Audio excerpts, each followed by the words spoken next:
Hey folks, this is David from 60 Second Designs, and today I'm going to be covering the Pin tool.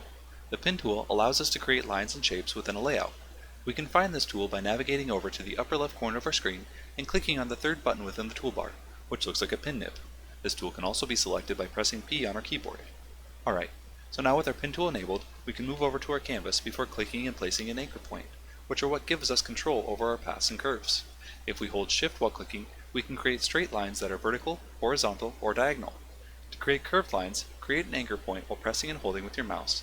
From there, drag away from the anchor point to create handles which indicate the amount of curvature our lines will have.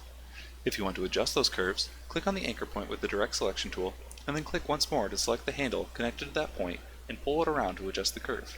When we're done creating our lines and want to turn them into a shape, we just need to click on our original anchor point to close the path. To deselect, we'll have to choose a different tool in order to change our cursor. And that's all there is to it. Remember to like and subscribe, and if you have any questions about the Pin tool, please post them in the comments section below. Thanks for watching!